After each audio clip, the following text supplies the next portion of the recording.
अस्सलाम वालेकुम नाज़रीन, आप देख रहे हैं प्रोग्राम काशिफ अब्बासी के साथ इस्लामाबाद स्टूडियो से। आज 16 दिसंबर, जिस दिन पाकिस्तान दो लख्त हुआ, सकूत ढाका, हम ये देखना चाहेंगे अपने आज के प्रोग्राम में कि हमने उस दिन से क्या सबक सीखे हैं।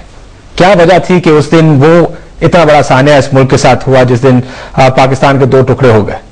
क्या तरीका होगा इस पाकिस्तान को इकट्ठे रखने का? क्या इदारे अगर दुरुस्त हो जाएं, जो हमारे इदारे हैं इस मुल्क में, अगर वो दुरुस्त हो जाए तो क्या इस मुल्क में बेहतरी आ सकती है? क्योंकि हम ये देखते हैं कि फौज एक तरफ जा रही है, अदलिया दूसरी तरफ, और पार्लियामान और सियासतदान तीसरी तरफ।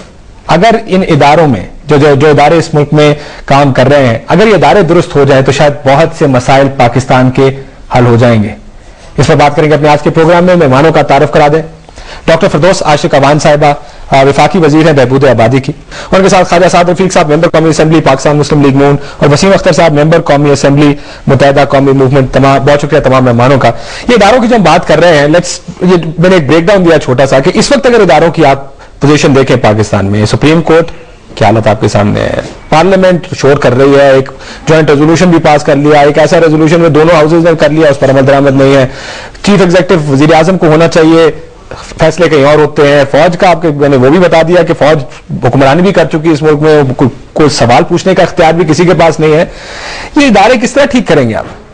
कौन शुरू करेगा इसको? कहां से शुरू करेंगे इसे? हमारी बदकिस्मती ये रही कि यहाँ पे हमारे मुल्क के अंदर चूंकि जमहूरियत को ज्यादा मौका नहीं मिलना फलने फूलने का, तो अदारों की बजाय शख्सियात स्ट्रांग होती रही, और ओवरऑल इंस्टीट्यूशंस के अंदर जो जिस इंस्टीट्यूशन का हेड था उसमें इंडिविजुअल स्ट्रेंथ पकड़ता गया। हाँ वो पॉलिटिकल पार्टीज हैं, हाँ वो आपकी जुडिशरी है, हाँ वो आपकी फौज है, या ओवरऑल एक सिविल सोसाइटी के अंदर जहां पे भी इंस्टीट्यूशन हेड होगा वो स्ट्रांग होगा, वो इंस्टीट्यूशन स्ट्रांग नहीं होगा। अफराद है, इदारे नहीं है।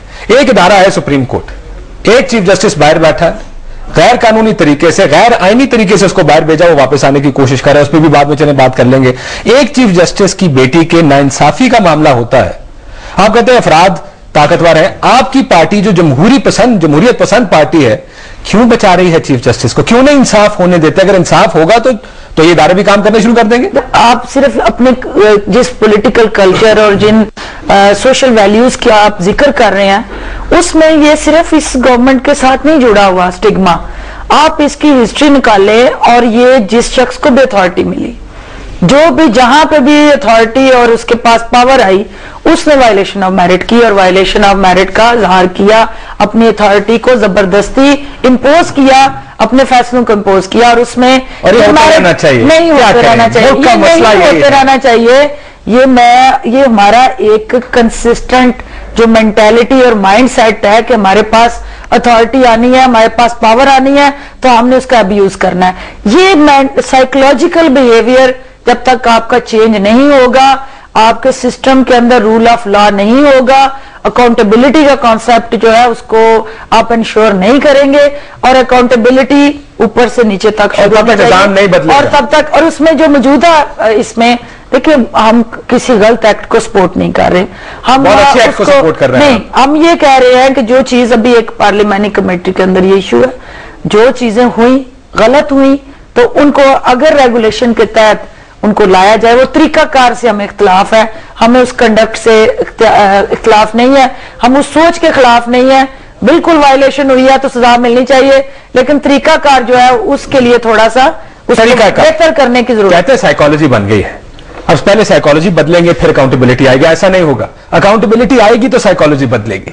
आप अगर इन चीफ जस्टिस साहब को जब तक ये अकाउंटेबल नहीं होंगे तब तक वो माइंडसेट नहीं बदलेगा आने वाला। वो कहते हैं तरीकाकार से इख्तलाफ है। कौन सा गलत तरीका आपकी ज़ाहिर पार्लियामानी जो कमेटी है उसके जो चेयरमैन है वो भी आप ही की पार्टी के, कौन सा गलत तरीका इख्तियार किया उन्होंने? खाजा साहब मेरा ख्याल है कि गलत डायरेक्शन में ले गए हैं। नहीं, आपने अभी कहा कि तरीकाकार से इख्तलाफ है, मैं पूछ रहा हूँ तरीकाकार कौन सा था जिससे इख्तलाफ हो? जरा बताया तो क्या होगा कि क्या क्या गलती है? तरीकाकार तो हम खुद साथ बैठ के तय भी कर रहे हैं और सपोर्ट भी कर रहे हैं, तो अभी तो इसमें तरीकाकार तय करने की जरूरत क्यों आई? लेकिन देखिए मेरी बहन ने कुछ तो कहना है, अब जाहिर है उनकी जिम्मेदारी है, तो हम उनको कहने से तो नहीं रोक सकते, उनका राइट। तो यहाँ हुआ ये है कि ये जो पीसीओ कोर्ट्स हैं, इन्होंने एक बार फिर अपनी उसी रवायत को जिंदा रखते हुए आइन को बुलडोज करने की और उसका तमाशा बनाया हुआ जो इन्होंने पीसीओ कोर्ट्स ने, इन्होंने आइन की एक बार फिर पामाली की है इस जमहूरी दौर में।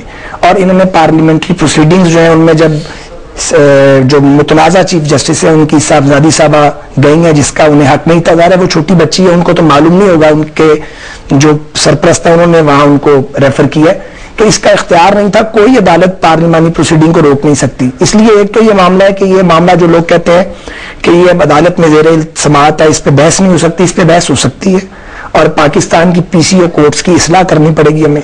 और अगर कोई साहब चीफ जस्टिस हैं और ये साबित हो गया है, फेडरल बोर्ड के चेयरमैन ने लिख के दे दिया है कि कवायद को रिलैक्स करके, सस्पेंड करके उनकी साहबजादी के नंबर बढ़ाए गए हैं और बाकी 212 बच्चे डिप्राइव किए गए हैं, तो तरीकाकार यह है कि वो असेंबली को या अदालत को इम्तिहान में डाले बगैर रिजाइन कर दें।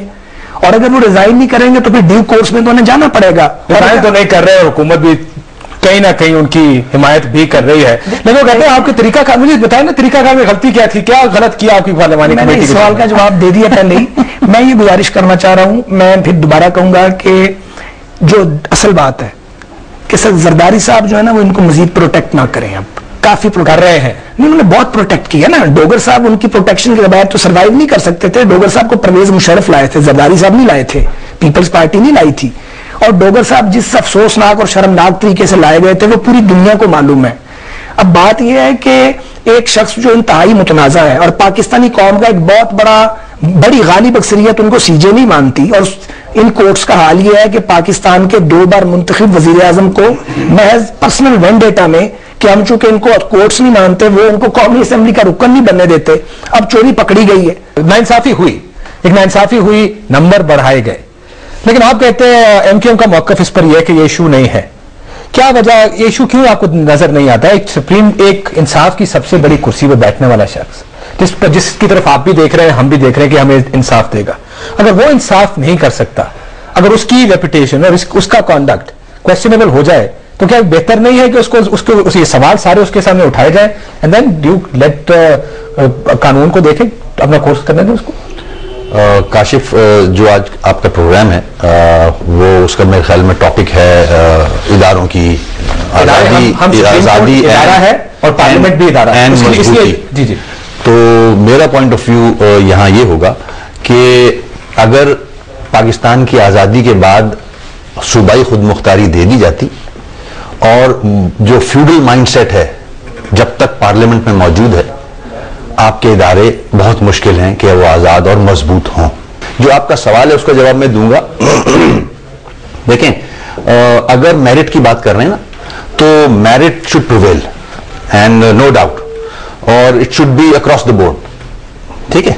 सिर्फ डोगर के लिए मेरिट का लफ्ज अगर हम फिट कर दें तो फिर ऐसा उसके अगेंस्ट है हम।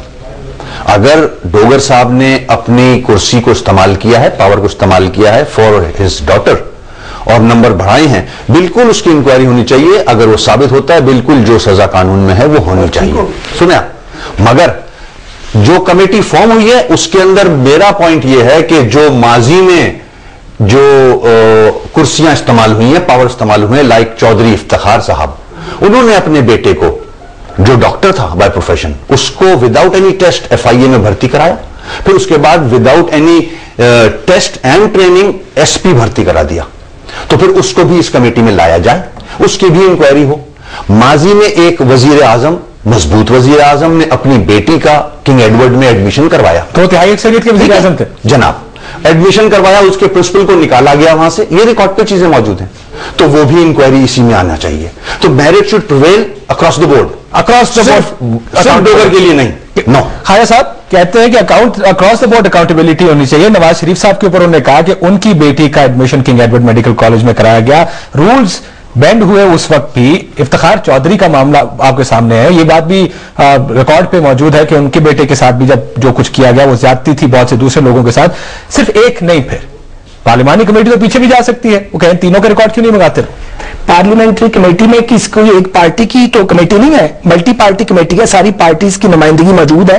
पाकिस्तान की जिस किसी शख्सियत के बारे में भी, मुक्तदिर शख्सियत के बारे में भी कोई एतराज मौजूद है, तो बेहतर होगा कि टॉक शो में उस बात को उछालने की बजाय अगर कोई सबूत मौजूद है तो ले